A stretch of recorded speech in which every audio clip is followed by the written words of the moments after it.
Herkese merhaba arkadaşlar. Megapolis 2'nin 5. bölümüne hepiniz hoş geldiniz. Geçen bölümde Fluid Absorber yapıp lav üretmeye başlamıştık ama tankımız olmadığı için henüz bunu bir yere depolayamıyorduk. Ben bu lava üretimini buraya taşıdım. Sebebi de diğer tarafta biz maden üretiyoruz ve oraya herhangi bir makine kurmayacağım şu anda. Ama lava bucket yapmak için bize bottling machine gerekiyor ve endüstriyel makinelerini buraya kuruyoruz. O yüzden bunu da buraya çektim ki lavı buradan alabilelim direkt olarak. Bunların resimlerine baktığımızda bizden bolca iron plate istiyor. Aynı şekilde lava tank yaparken de bizden iron plate istiyor. O yüzden ilk başta iron plate yaparak başlıyorum. Alt tarafta plate moldu takılı. Bunları içerisine atabilirim. Stack buraya koyacağım. Fazla kalırsa artık onları da başka resipilerde kullanırız. Şimdi burada resipilere baktığımızda fluid pump yaparken bizden Iron Mechanical Component istiyor. Bunu bu şekilde 4 tane Iron Plate, bir tane Copper'la da yapabilirsiniz. Ya da Engineering Workbench kullanırsanız 2 Iron Plate ile yapıyorsunuz.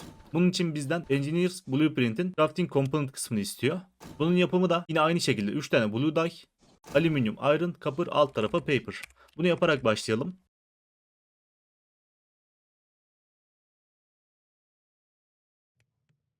Şu şekilde koyduğumuzda Components Blueprint'ini de alabiliyoruz. Onu da artık buradaki Workbench'in içerisine koyabiliriz. Bununla beraber burada yeni recipe'ler çıktı gördüğünüz gibi. Buranın içerisine Copper ve Iron Plate'leri koyuyorum.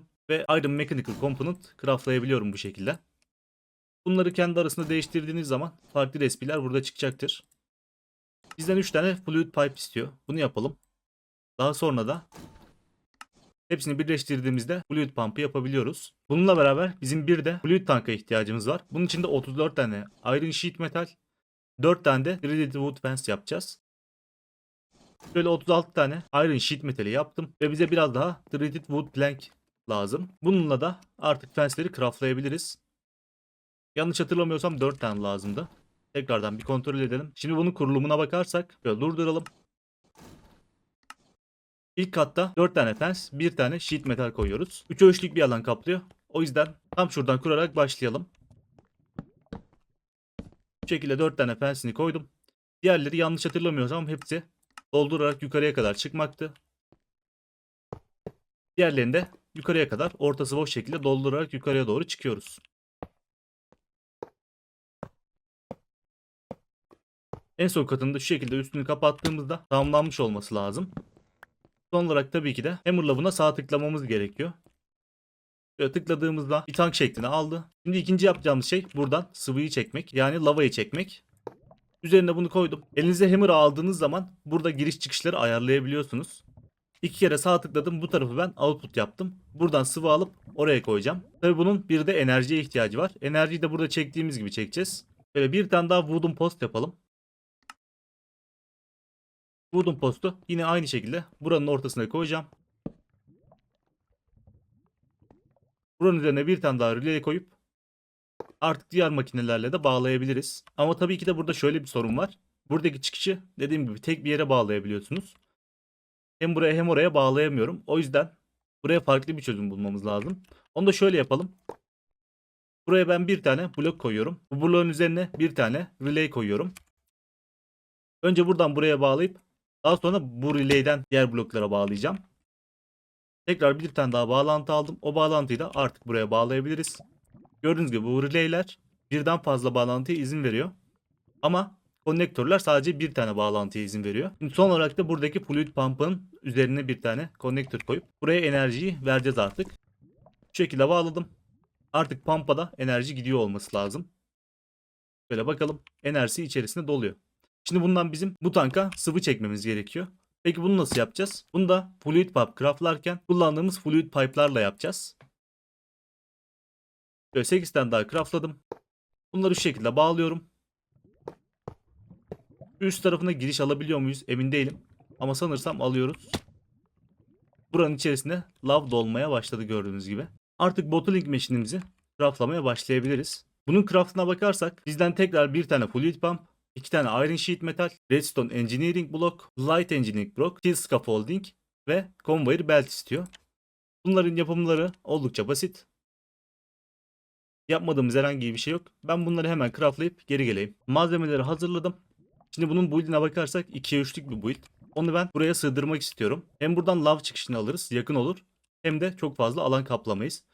Bir de şu ortaya olabildiğince bir şey koymak istemiyorum ki buraları yol gibi kullanabilelim. Şimdi alt tarafa 3 tane scaffolding, Redstone ve Light'ı koyacağız. Bir tane de Iron Sheet metali koyacağız. Böyle dizmeye başladım. Ortasına Redstone, kenara Light, arkaya da bir tane Iron Sheet metal. İkinci seviyeye geçiyoruz. 3 tane bizden conveyor istiyor. Konveyörlerin yönünü ben bu tarafa doğru yapmak istiyorum. Eğer bu herhangi bir etkisi olmuyorsa bunun, buradaki makineyi ters de çevirebiliriz. Tekrardan buraya sheet metal, ortaya fluid pump ve sonuna da bir tane daha light engineering blok istiyor. Üçüncü aşamada zaten sadece buranın devamı var. Yani bu ildi tamamlamış olduk. Burada gösterdiği blok bizim sağ tıklamamız gereken blok. Ama böyleyken sağ tıklasak da kabul etmiyor. Muhtemelen yönünün doğru olması gerekiyor burada. Şöyle bakalım. Yönünü tamamladığımızda makinemiz multi-blok oldu. Bottling Machine'de yapmış olduk bir şekilde. Bunun da enerjiye ihtiyacı var. Enerjiyi de buradan alıyor. Şimdi burada Immersive Engineering bloklarında arada herhangi bir blok varsa kablo çekemiyorsunuz. Yani bu şekilde kablolar blokların içerisinden geçemiyor. O yüzden ben buraya bir tane daha wooden post koyup birleştirmem gerekiyor burayı. Bu arada bunları yaparken wooden post şart değil. Ben sadece görsel olarak güzel gözüksün diye bunları kullanıyorum. Siz isterseniz bu relay'leri herhangi bir bloğun üzerine koyup bu şekilde de kabloları aktarabilirsiniz. Buranın üzerine relay'i koydum. Artık buradan buraya bağladım. Ve buradaki relay'den de bizim konnektöre bağlayabiliriz. Şimdi bu bottling mesh'in üzerinde bazı renkler var. Mavi kısım sizin sıvı gidişiniz oluyor. Ben buradan şu şekilde kabloları çekip buradaki mavi kısma bağlıyorum. Artık buraya lavın gelmesi lazım. Burada ekstra olarak şöyle bir detay var. Buradaki fluid tankın output kısmına redstone sinyali vermeniz gerekiyor ki diğer tarafa lavı taşıyabilsin. Şimdi burası tamam olarak gözüküyor. Artık buraya input output yapabiliriz. Yine input kısmına ben bir tane wooden hopper kullanarak yapacağım. Output'a da bir tane barrel koyuyorum. Şimdi buraya attığımız cam şişeleri artık burada gelip içerisine lav dolup bize lava bottle olarak geri gelecek. Bununla beraber de buradaki Advanced Technium görevini tamamlamış olduk. Şimdi burada bizim Advanced Technium Ingot'a geçmek için alt taraftan ilerlememiz gerekiyor. Bunun için de bizim nikeli Research Paper yardımıyla açmamız gerekiyor. Bunun yapımına bakarsak 4 tane Basic Technium Ingot, 4 tane alüminyum blok gerekiyor. Şurada biraz daha ben Basic Technium Ingot craftlayacağım. Neyimiz eksik? Heredity Wood'larımız eksik. Onları da şöyle bölebiliriz. 2 tane daha olduğunda bizim için yeterli olacaktır. Kol kokumuz bitti. Buradaki jerrycanleri boşaltıp biraz daha kol kok elde etmeye çalışalım. Onları da buraya koyalım ki daha fazla Technium Ingot elde edebilelim. Şimdi devamında artık burayı craftlayabiliyor olmamız lazım. Ne eksik? 4 tane alüminyum blok eksik. Onu da şu şekilde yaptım. Artık Research Paper'ı tamamladık. Bununla beraber de bizim nikele erişimimiz açıldı. Şimdi aynı şekilde nikeli de Prospectus Pickaxe kullanarak buradaki Light Grey'leri kırdığımızda elde edebiliyoruz. Redstone'ları kapatmayı unutmuşum. Artık Redstone'a da ihtiyacımız yok. Şuradan onu da kapatalım. Redstone otomatik olarak ürettiğimiz için bunları direkt olarak çöpe atacağım. Şimdi bizim miner yapmamız için 36 tane nikel ora ihtiyacımız var. Öncelikle bunu oluşturuyorum. Bunu şuraya bir ayıracağım. Fazlalık çıkan kısımları da yine aynı şekilde nikel ora dönüştürüp bunları fırında direkt olarak pişirmek istiyorum. Artık buradaki nikeli de kapatabiliriz. Şimdi bunun kullanımlarına bakarsak bu bizden tier 5 support frame istiyormuş. Elimizde 26 tane var. Bakalım bu yeterli olmazsa biraz daha craftlayabiliriz. Buraya sağ tıklıyorum. Tamamen yeterli olduğu gibi gözüküyor. Buradaki nikelleri yerleştirelim. Artık buranın üzerine de miner'ımızı koyabiliriz. Böyle redstone bloklarını da koyuyorum. Ve son olarak da bir tane driver bağlayacağım. Aslında bunların yerini değiştirsek daha güzel olur. Sebebi de burada 4 üretiyoruz. 4 fırına gitmeyecek ama bu fırına gidecek. Bunu buraya koyalım. Buradan da conveyor beltlerle bağlayabiliriz. Şöyle ben hemen yerlerini değiştirip geliyorum bunların. Bunların yerini değiştirdim. Artık buraya da buradaki output'u bağlayabiliriz. Çıkışını da aldım. Artık bu da otomatik olarak bizim fırınlarda pişecektir. Böyle ilk nikel pişti. Şimdi burada kendi elle pişirdiğimiz nikelleri de alalım. Görevleri de yapmış olduk. Görev bizden ne istiyor diye bir bakarsak invar istiyor. İnvar iron ve nikelin birleşimiyle yapılıyor. Ama burada fark etmişsinizdir. Jumbo Furnace resipisi yok. Bunun yerine alloy kiln kullanacağız. Bunun yapımı da oldukça basit oluyor genelde modpacklerde. 2 tane sandstone, 2 tane brick kullanarak kiln blok elde edebiliyoruz. Şimdi bundan 8 tane yapmamız gerekiyor. Yani 8 tane sandstone, 8 tane brick gerekiyor bize. Şöyle 8 tane sandstone'u elde ettim. Birikleri de koyuyorum. Artık kiln biriklerimiz hazır. Onları da buraya bootlemek istiyorum. Şöyle 4 tanesini koyduğumuzda ve Engineer Sample'a sağ tıkladığımızda Alloy Kiln elde edebiliyoruz. Burası termal modunu biliyorsanız Thermal'ın Induction Smelter'ı gibi çalışıyor. Ben buranın içerisine iron'ları ve nikelleri koyduğum zaman altına da bir tane yakacak koyduğum zaman bunları birleştirip bize invar verecek. Aynı şekilde burada Konstantin resipisi de var. Onun için de copper ve nikele ihtiyacımız var. Şöyle ilk invarlarımızı aldık. Bunlardan biraz daha craftlasın. Daha sonra buradaki recipe'yi copper'la değiştireceğim. Artık buraya copper'ları koydum. Copper'larla birlikte de bize Konstantin ingot verecek. Konstantin bloğu kullanırsanız cap blok olarak 90'a düşürüyor. Biz hatırlıyorsanız redstone blok kullanıyorduk. Redstone bloklar da 90. Yani redstone bloktan bir fark yok. O yüzden bunu kullanarak herhangi bir şey yapmayacağız. Sadece görev tamamlansın diye yapıyorum. Şimdi artık bunları kullanarak da Advanced Technium Ingot yapabiliriz. Şimdi bunu yaparken Advanced Crafting Table'ımız yeterli kalıyor. Yani buradaki bizim kullandığımız Tier 2 Crafting Table yeterli kalıyor. Yeni bir Crafting Table craftlamamıza gerek yok şu anda. Bunun için bizden alüminyum, sheet metal, steel gear, basic halini zaten bunu craftlıyorduk. Lava bottle'ı craftlıyoruz. Invarları oluşturduk. Bunların hepsini buradaki bloğun içerisine atarak başlayalım. Ben buraya biraz daha alüminyum koyup bunların alüminyum sheet metale dönüşmesini isteyeceğim. Ve bunların 4 tanesini bu şekilde birleştirerek alüminyum sheet metal elde edeceğiz. Şunu bir süreliğine durdurdum. Sebebi de öncelikle bunun moldunu değiştirip ben buraya biraz steel atmak istiyorum. Bize bunu yaparken steel gear da gerekiyor. O yüzden önce steel gear'ları yapsın. Daha sonra bunun yönünü değiştirip plate'lere devam edebilirim. Burada da biraz daha steel elde edebiliriz. Böyle iron'larımızı koyalım. Şimdi artık buradaki moldu tekrardan plate'e çeviriyorum. Ve alüminyum plate üretimine devam ediyorum. Buranın içerisini tamamen temizledim. İkinciyi seçtim. İkinciye de artık buradaki Advanced'ı öğreteceğim. Tabii ki de bunun için neyimiz eksik? 4 tane lava bottle'a ihtiyacımız var. Lava bottle'ları zaten burada craftlıyorduk. Böyle 1.64 tanesini aldım. İkinciyi seçtim ve burayı kliklediğimde buraya kaydettim. Bu şekilde o ilk Advanced Technium Ingot'umuzu da craftlamış olduk. Buradaki chapter da tamamen bitti bununla birlikte. Artık buradaki silver ve gold kısmına geçebiliyoruz. Bu arada bu Advanced Technium Ingot'un kullanımlarına bakarsak bize birçok şeyi açmış oldu. Ne gibi? Building Gadget modunu direkt olarak açabiliyoruz. LED'e geçebiliyoruz. Buradaki research'lerden hızlandırma alabiliyoruz. Simple Storage Network modunu açabiliyoruz. Aynı şekilde güçlendirmelerden yemek yeme ihtiyacını kapatacak bir şey alabiliyoruz. Diamond kısmı buradan açılıyor ama bunun için tabii ki de diğer gate'leri tamamlamanız gerekiyor. Ruby Block gibi. Ruby de zaten buradaki kristalleri alınca açılıyor. Termal moduna da buradan girebiliyoruz. Tabii ki de ondan önce elektromu da yapmamız gerekiyor.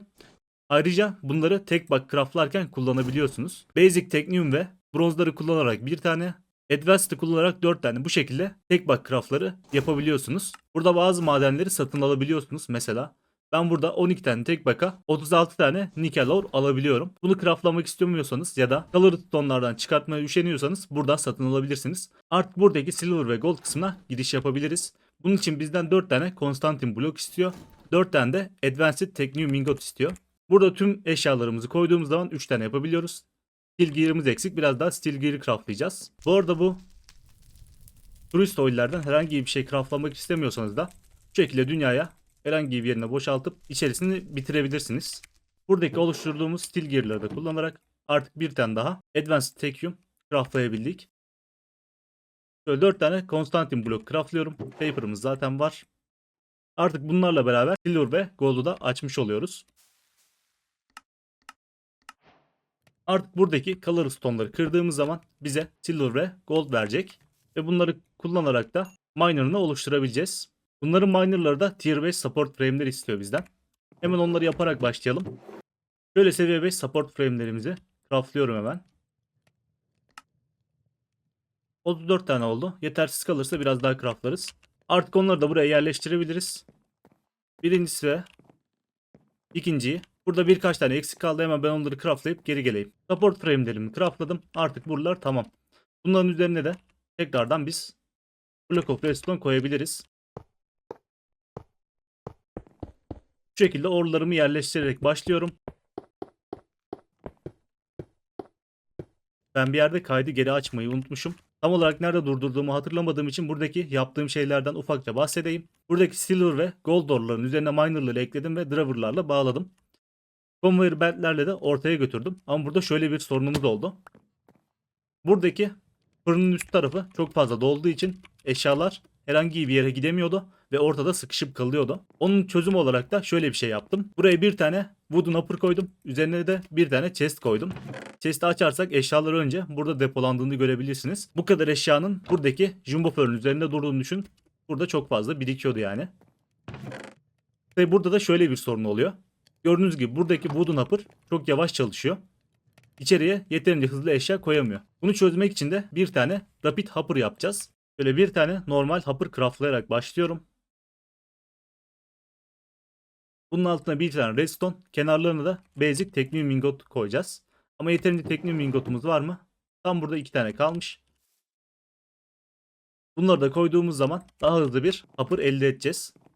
Artık buradaki hopper'ı kırıyorum.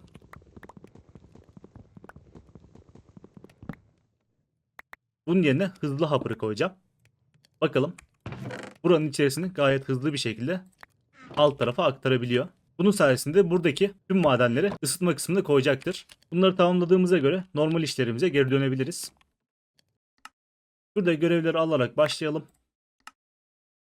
Buraya kadar geldik. Şimdi elektromingot yapmamızı istiyor bizden. Bunu alloy kilin içerisinde gold ve silver koyarak yapıyorsunuz. Bununla beraber de artık termalin gate'ini açmış olacağız.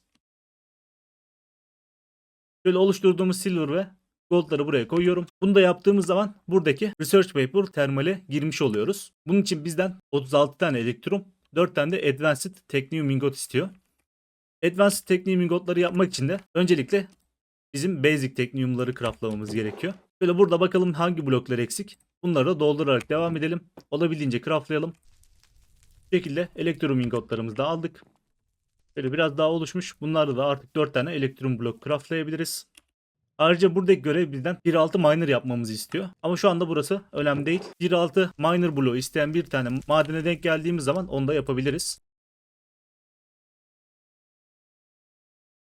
Oluşan malzemelerle de artık daha fazla Advanced Technium Ingot oluşturabiliyoruz.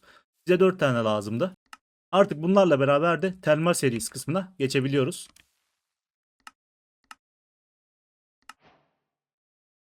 Bu şekilde de artık termal kısmını açtık. Tabii ki de termale bu bölüm değil, diğer bölümde giriş yapacağız. Bu bölümde ben birkaç tane daha şey craftlamak istiyorum. Bunlardan birincisi Iron Chest modunu açmak istiyorum. Bu şekilde bizden 4 tane chest istiyor. Ve bunu da craftlayabildik. Buradaki Basic Research kısmında bunu açabiliyoruz. 12 tane de bizden tek box istiyormuş. Bunları da verelim. Böyle Iron yazdığımda artık Iron Chest modu açıldı. Bunlarla birlikte daha fazla slotları olan chestler craftlayabiliyorsunuz. İkinci olarak yapmak istediğim şey Drawer Cake. Bunu buradaki research'lerden de alabiliyorsunuz ama artık biz gold aşamasına geldiğimiz için gold'da bunu kendimiz de craftlayabiliriz. Öncelikle bir tane drawer craftlıyorsunuz. Ve bu drawer'ı kullanarak upgrade template yapıyorsunuz. Bunu da kullanarak storage draw'ın birçok upgrade'ine erişebilirsiniz. Ayrıca tabii ki de buradaki drawer key'e de erişebilirsiniz. Bununla beraber buradaki drawer'larımızı kilitleyebiliriz. Hepsini kilitledim. Artık hepsinin yeri belli ve içerisi bittiğinde, mesela buradaki kömür tamamen bittiğinde buradaki kömür yerine başka bir şey gelmeyecek. Ayrıca burada şöyle bir şey görüyoruz. Buradaki lapisi 1153 tane üretmişiz. Henüz bunun limitine gelmedik ama bunun limiti 2048 tane eşyayı tek bir seferde tutabiliyor. Bunun limitini arttırmak için de şöyle bir şey yapabilirsiniz. Tekrardan kullanımlarına bakarsak burada storage upgrade'ler var. Mesela gold tier'ı 8 kat arttırıyormuş. Yani 2000 yerine 16.000 tane eşya tutabiliyor. Diamond'ı 16 kat, Emerald'ı da 32 kat arttırabiliyor. Ayrıca buraya Void Upgrade takıp diyelim ki 2000 tane lapis oldu ama lapis hala gelmeye devam ediyor. Buradaki Void Upgrade 2000'den üstünü otomatik olarak silmesini sağlayacaktır. Bunları da yapabilirsiniz. Ayrıca ben burada artık bir tane daha research açmak istiyorum. Bu research'te açlığı kaldıran research. 4 tane Technium Ingot, 4 tane Apple, 1 tane de Blank Paper istiyor. Şöyle 4 tane Advanced Technium Ingot'umu oluşturdum. Artık bunu da craftlayabilirim. Burası tamam. Bunun yanında bizden 64 tane tek box istiyor.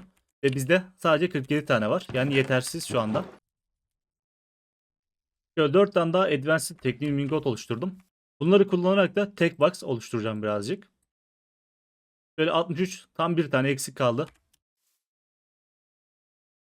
Onu da Basic'le halledebiliriz. Bir tane de Basic'i ortaya koyduğumda 64 tane yapmış oldum.